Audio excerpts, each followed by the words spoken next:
Edition of the Carolina Journal News Hour, News Talk 1110 99.3 WBT. I'm Nick Craig. Good morning to you. It has been a busy month in North Carolina politics. Two major U.S. Senate announcements. Former Democrat Governor Roy Cooper and the current head of the Republican National Committee, former head of the NCGOP, Michael Whatley, running on the Republican side. We'll dive into some details out of our most recent Carolina Journal poll this morning, showing some details into that race. To walk us through it, David Larson joins us from CarolinaJournal.com.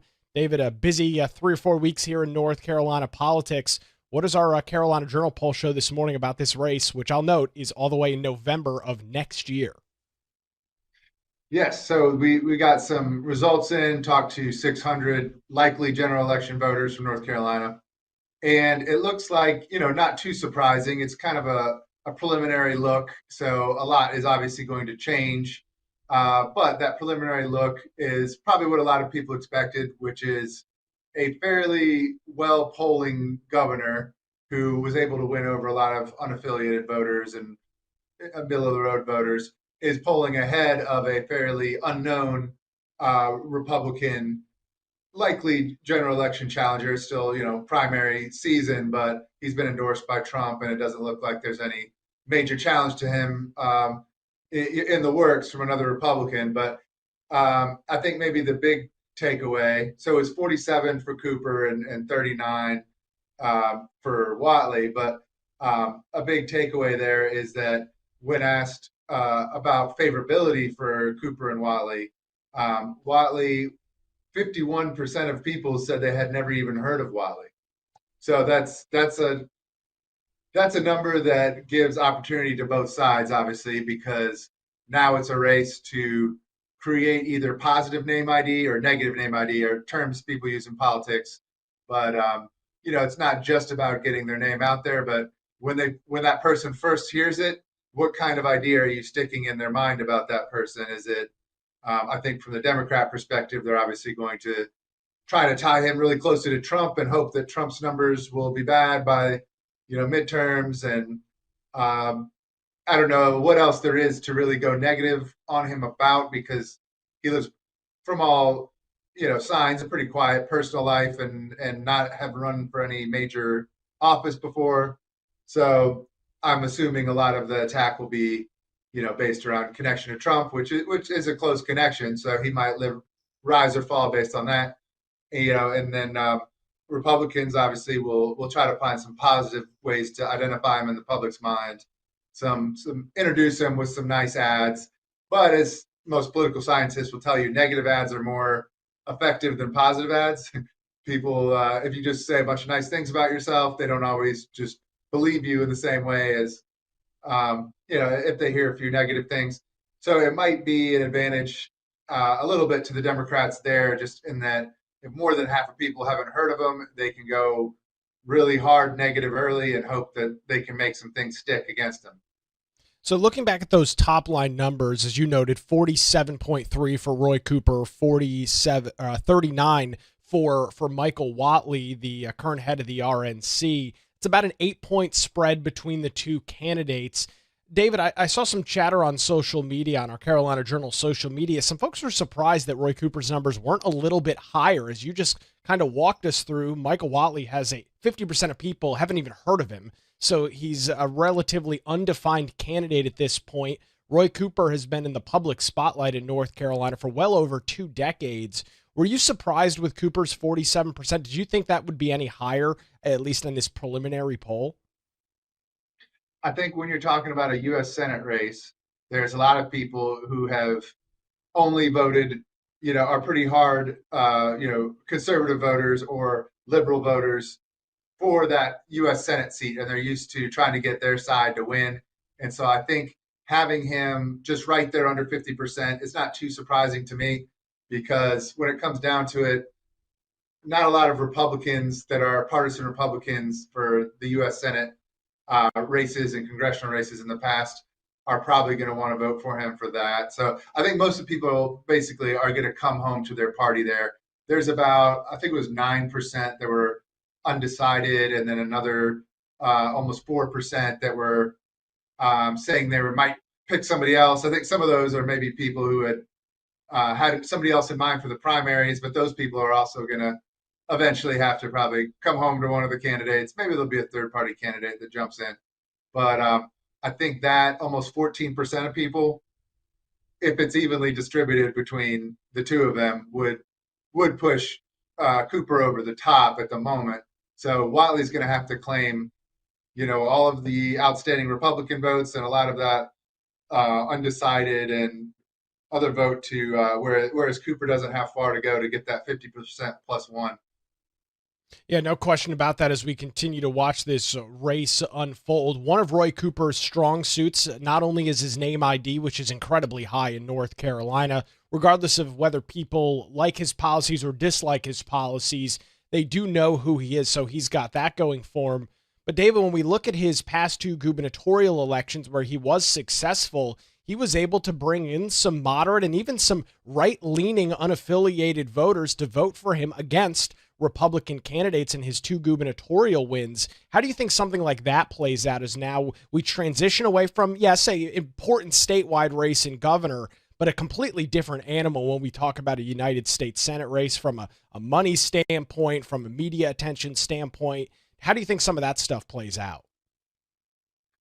I do think Republicans have a little bit more of an advantage for federal races.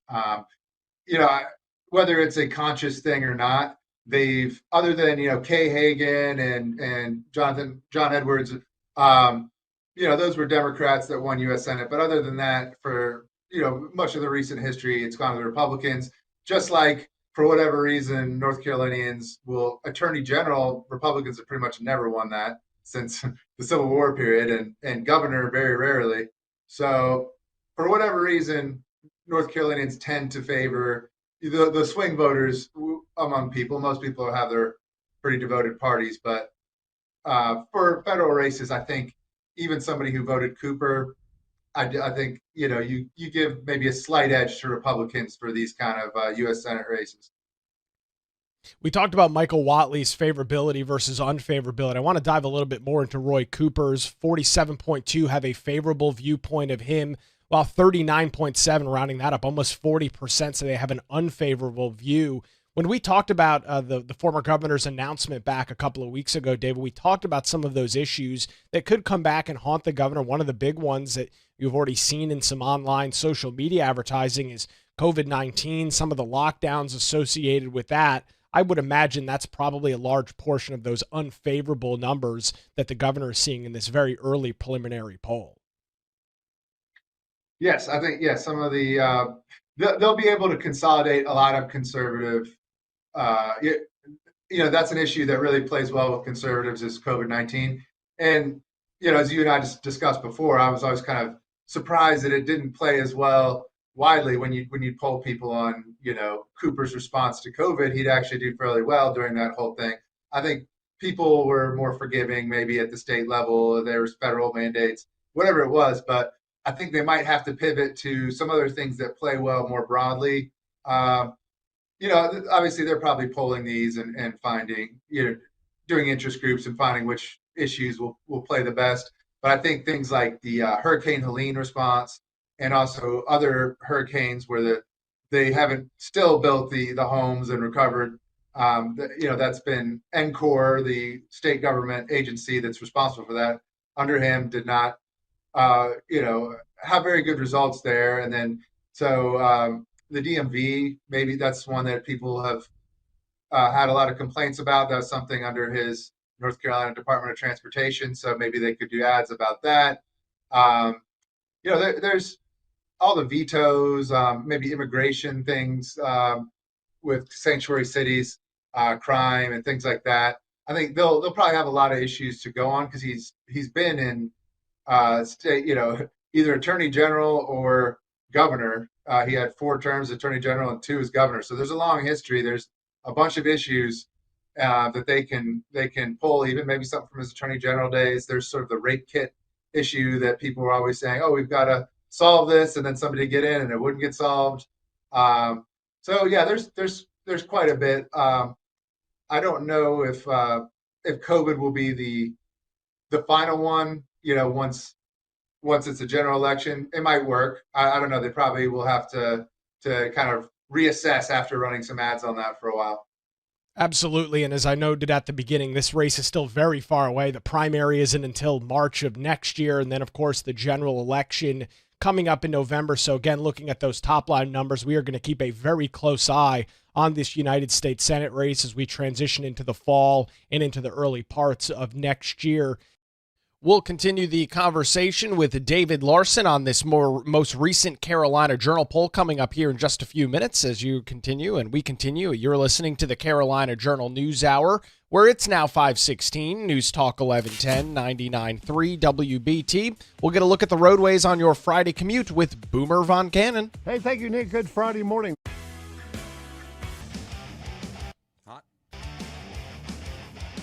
It's 5:20. Welcome back to the Carolina Journal News Hour. News Talk 1110, 99.3 WBT. This week, the North Carolina Department of Commerce announced that its single-family housing program, also known as Renew NC, has received more than 1,000 applications.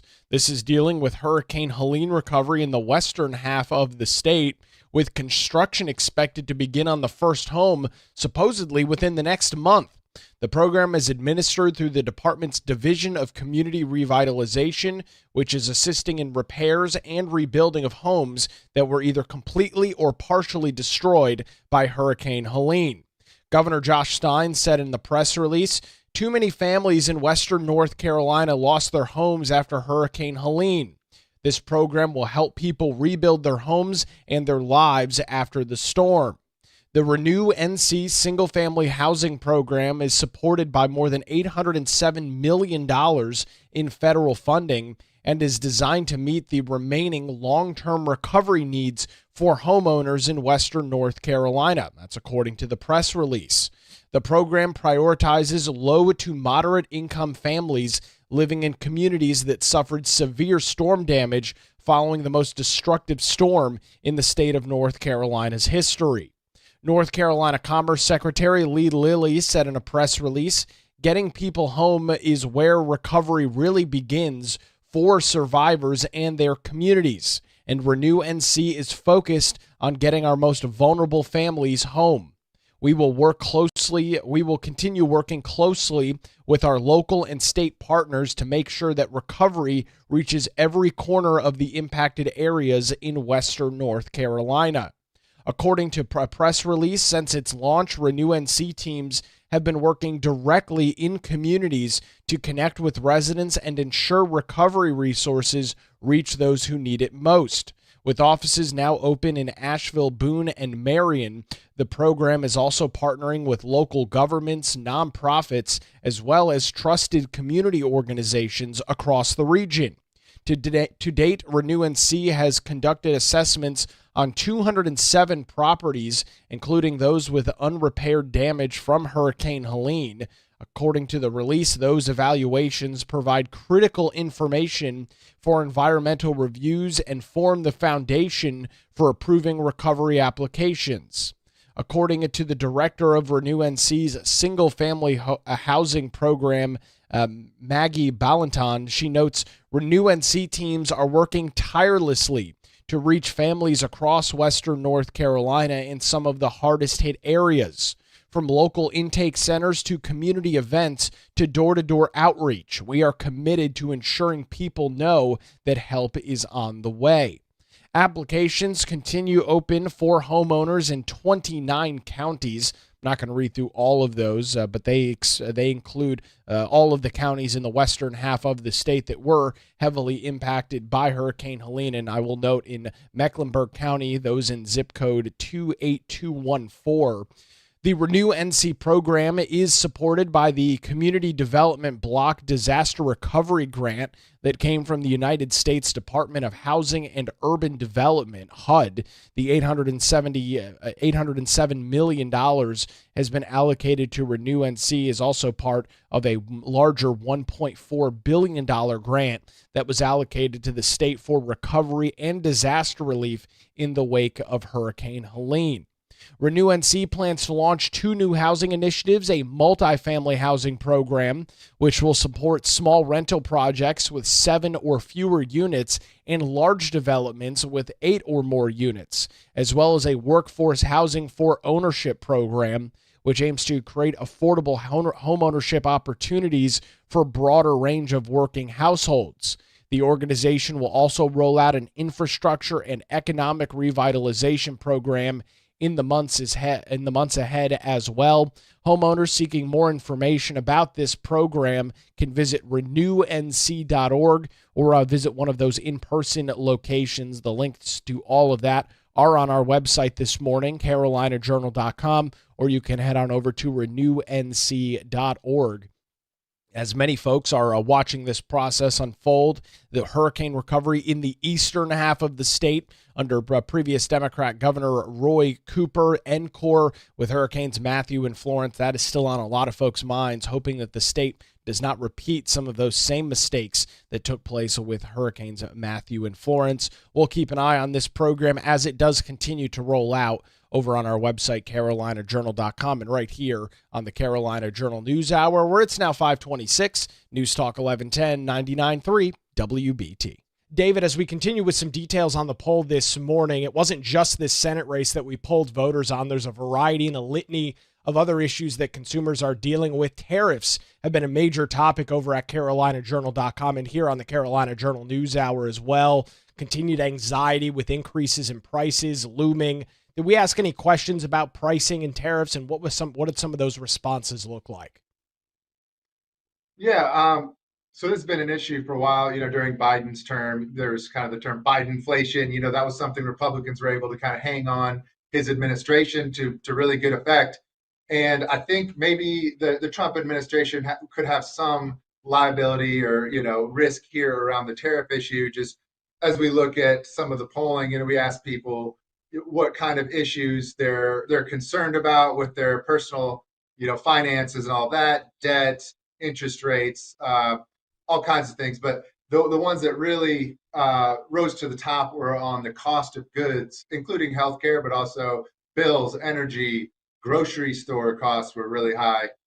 So those are the ones people picked as their things they're most concerned about. And we had another question too about whether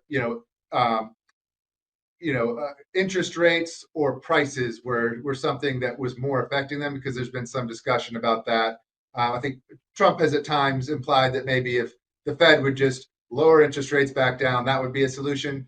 But it looked like 73% or so of people said a bigger problem was costs than the interest rates. So that was also an issue there. And then when we asked people about tariffs, about 2/3 of them said tariffs.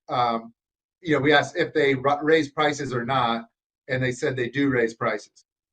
So that's it. Kind of shows that this is an issue people are concerned about, and in the general, public's perspective, it's something that raises prices. I mean, it's almost by definition, because it's an added tax on top of goods that you're buying. So it doesn't necessarily mean everybody was against it, because we had another question about for foreign trade policy.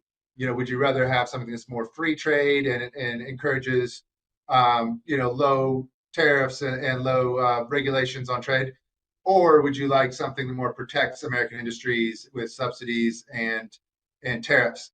And it was I believe 46 to 35, something like that. So there was a good chunk of it was closer, at least when you asked them to pick between the two strategies. But I think people are weighing that there's a few issues there, that this might raise prices, but it also might bring back manufacturing jobs, or it might do something else I like, protect an industry. So I think sometimes these polls, it's tough to get at, all of those various angles of things people are weighing when they answer the question.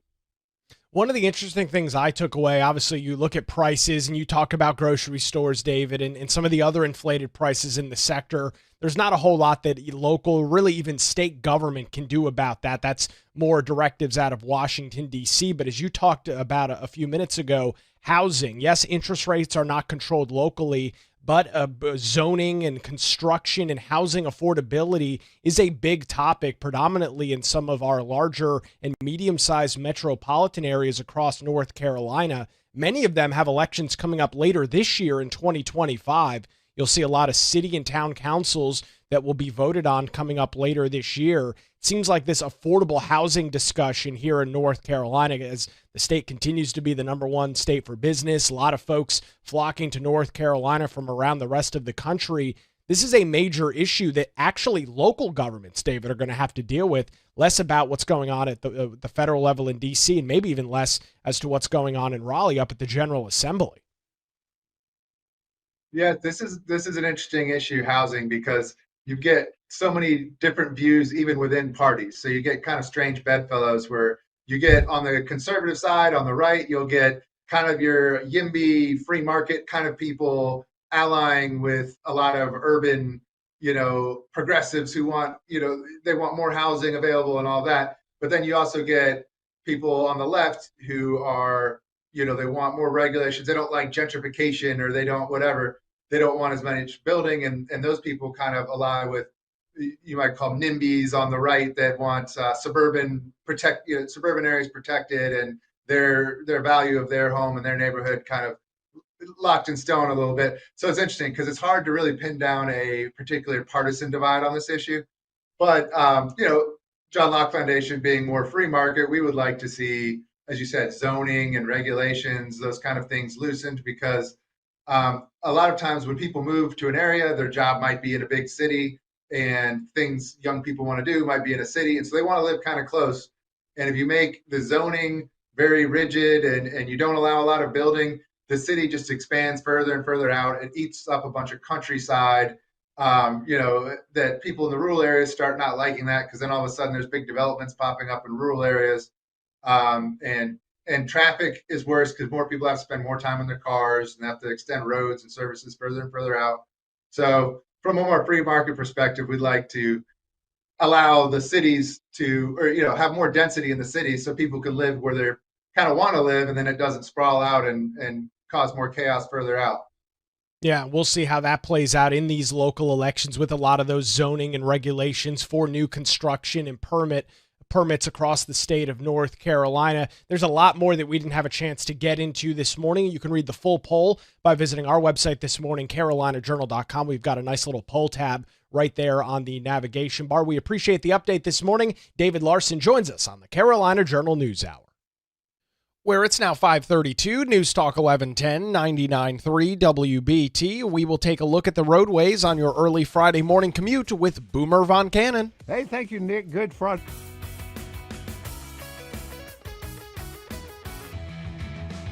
Hot. 5:39, welcome back to the Carolina Journal News Hour. News Talk 1110, 99.3 WBT. I'm Nick Craig. A good Friday morning to you. Earlier this week, the Federal Environmental Protection Agency, also known as EPA, announced a $409.4 million grant to the North Carolina Department of Environmental Quality, that's NCDEQ, with its goal to improve local drinking water utility infrastructures so that public water systems may better withstand natural disasters. United States Senator Ted Budd, one of our two senators here in North Carolina, said in a press release, quote, "Since Hurricane Helene struck last September, repairing Western North Carolina's damaged infrastructure to be stronger and more reliable in the future has been a key component of all of the ongoing recovery efforts as Western North Carolina rebuilds. I am grateful to President Trump and EPA Administrator Lee Zeldin for their efforts to ensure North Carolina receives critical grant funding to reconstruct and reinforce the quality of our water systems, enabling our recovering communities to build more durable infrastructure. This is a step in the right direction to aid reconstruction efforts and to mitigate future natural disasters." Also getting some commentary coming in from individuals on the ground. Russell Fox is the mayor of Burnsville, a small town in western North Carolina. He said in the press release, quote, "Helene completely destroyed the town of Burnsville's raw water intakes, leaving residents, businesses, schools, medical facilities, and government agencies without water.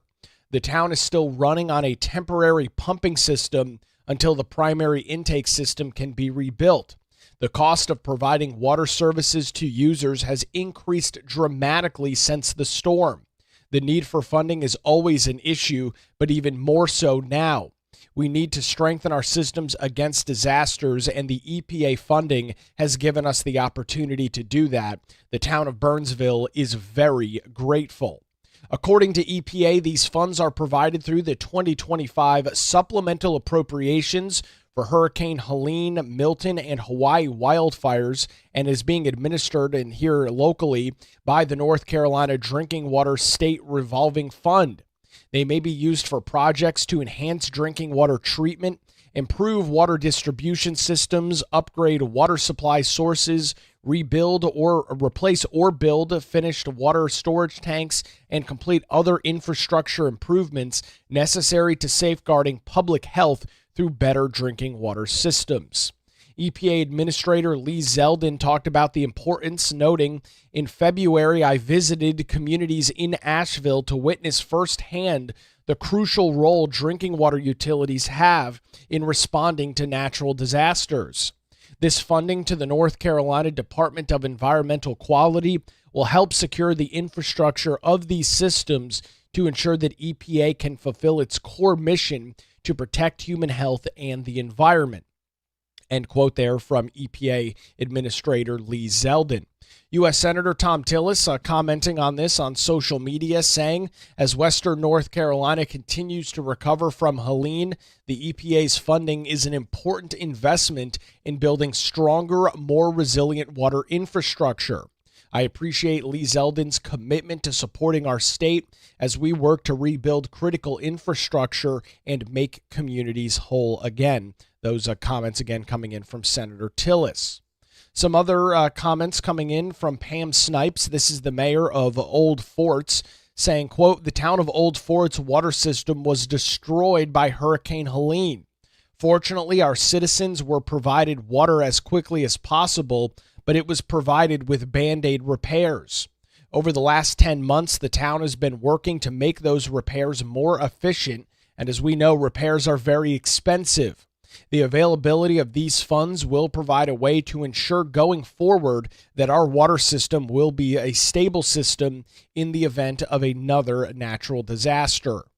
According to the press release, under Section 1452 of the Safe Water Drinking Act, states may use these funds to advance the Act's public health protection goals.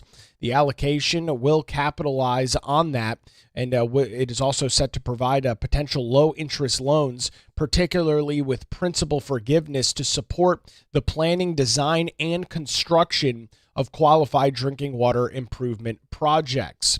The North Carolina DEQ Secretary Reed Wilson said in a press release, "Hurricane Helene severely damaged drinking water systems throughout western North Carolina, and thousands of people were without safe drinking water for weeks. These investments will make drinking water systems more resilient for future storms, helping to ensure that communities have uninterrupted access to healthy water." Even though it has taken some time, as Helene affected our state back in September of last year, we are beginning to see this process unfold and roll out here as this money, more than $409 million being granted to NCDEQ from the EPA. We've got some additional details and quotes on this story this morning over on our website, carolinajournal.com.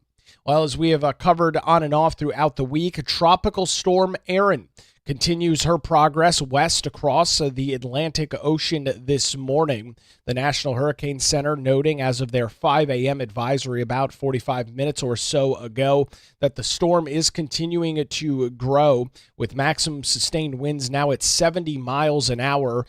Erin is expected to become a hurricane. That is expected probably within the next couple of hours as we progress through your Friday. Its movement continues west-northwest at 17 miles an hour, and all eyes are on the final track of the storm. Many of the computer models do have the storm splitting the gap between the coast of North Carolina and Bermuda as we head into the middle and latter parts of next week is when we would expect that to take place. Those models seem to be pretty consistent in showing the storm recurving around the United States and Bermuda and heading back out to sea, as it is now expected to become a major Category 4 hurricane. The National Hurricane Center projects that to be the case coming up next Wednesday. So a major Category 4 hurricane, some likely increased rip current and high surf in our coastal communities as we watch the modeling and those computer systems continuing to show that track. If anything dramatically changes in that, if that track looks like it could put any part of our state or South Carolina in the risk, we'll keep you up to date with all those details right here on the Carolina Journal News Hour,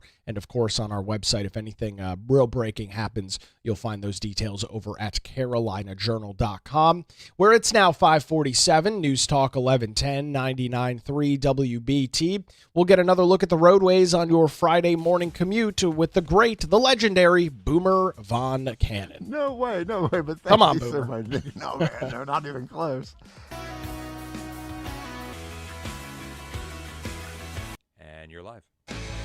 Good morning again. It's 5:51. Welcome back to the Carolina Journal News Hour. News Talk 1110, 99.3 WBT. Recapping our big story this morning. Our most recent Carolina Journal poll out yesterday shows some interesting details as we look ahead to the 2026 Senate race here in North Carolina. Of course, a lot of news over the last 6 weeks. Senator Thom Tillis announcing that he would not be seeking re-election, causing a huge vacuum to take place in that race. Since then, former Democrat Governor Roy Cooper has announced his intention to serve in that position, and current head of the RNC, former head of the North Carolina Republican Party, Michael Whatley, has thrown his hat into the race on the Republican side, picking up the endorsement from President Donald Trump. Our poll shows that 47.3% of voters would support Roy Cooper in that race if it were held today. 40% say they would definitely vote for Cooper, while 7.3% say they probably would. Turning our attention to the Republican candidate in Michael Whatley, 39.1% of voters say they would support him, about an 8% difference between Cooper and Whatley. 24.7% definitely supporting the RNC chairman, while 14.4% say they would probably support him. About 10% of the voters do remain unsure or undecided in that race, and around 4% say they plan on voting for somebody else, potentially a third-party candidate. Diving into some additional details, the favorability for both candidates. Roy Cooper's favorability sits at 47.2%. His unfavorability rounding up to 40%, 39.7% there. 9% of people said they had no opinion of the former Democrat governor, and 4.2% said they had never heard of him. So he's got a very high name ID and very high approval for that. On the other side, with Michael Whatley, his favorability sits at 14.9%, unfavorable 11.3%. In the largest group, 51.3% of voters say they have never heard of the current RNC, former NC GOP chairman, while an additional 22% said that they had no opinion on Michael Whatley. His unknown name definitely playing out in this early poll. We did ask a variety of other questions dealing with the economy, dealing with inflation and crime. All of those details are on our poll tab this morning, carolinajournal.com. You'll see it at the top of the page. It says news, opinion, and then polls. You can click on that and read through all of the details. Donald Bryson, the CEO of the John Locke Foundation, said, quote, "North Carolina's race for Senate has only just begun, but the Whatley campaign appears to have a lot of legwork in front of them if they want to be competitive. Cooper certainly has an advantage in this race, having held statewide office for 24 consecutive years. The name ID figures should not give either party heartburn or confidence. We will continue to track this race as it continues to play out in the coming months, and of course all the way through November of next year, with additional polling and additional coverage of this race over on our website, carolinajournal.com. In some statewide news this morning, the North Carolina Department of Commerce has announced that its single-family housing program, also known as Renew NC, has received more than 1,000 applications. And some of the positive news that they are reporting is that construction is expected to begin on the first homes within the next month. Renew NC rather is tasked with rebuilding and reconstructing and repairing homes in western North Carolina that were destroyed by Hurricane Helene in September of last year. Governor Josh Stein saying in a press release, too many families in western North Carolina lost their homes after Helene. This program will help people rebuild their homes and their lives after the storm. The Renew NC single-family housing program is supported by more than $807 million in federal funding and is designed to meet the remaining long-term recovery needs of homeowners in western North Carolina. The program prioritizes low to moderate income families living in communities that suffered severe storm damage following the most destructive storm in state history. Commerce Secretary Lee Lilly said getting people home is where recovery really begins for survivors and their communities. And Renew NC is focused on getting our most vulnerable families home. We will continue working closely with our local and state partners to make sure that recovery reaches every corner of the impacted areas in North Carolina. To date, Renew NC has conducted assessments on 207 properties across western North Carolina, many of those remaining unrepaired from damage with Hurricane Helene, and the applications do remain open to homeowners in 29 counties spread across the central and western half of the state. This money is coming from HUD, the Housing and Urban Development, or the United States Department of Housing and Urban Development, more than $807 million being allocated to Renew NC as part of a larger $1.4 billion community development block grant for disaster recovery. This program is remaining ongoing. Again, the positive news is it looks like some construction or repairs could begin as soon as next month. That would be less than a year after the storm hit our state. And the program does remain open. Folks can visit renewnc.org this morning to find out additional details, including some in-person locations, offices set up in western North Carolina to help determine if a homeowner qualifies for assistance. Well, that's going to do it for a Friday edition of the Carolina Journal News Hour. WBT News is next, followed by Good Morning BT. We're back with you Monday morning, 5 to 6, right here on News Talk 1110 and 99.3 WBT.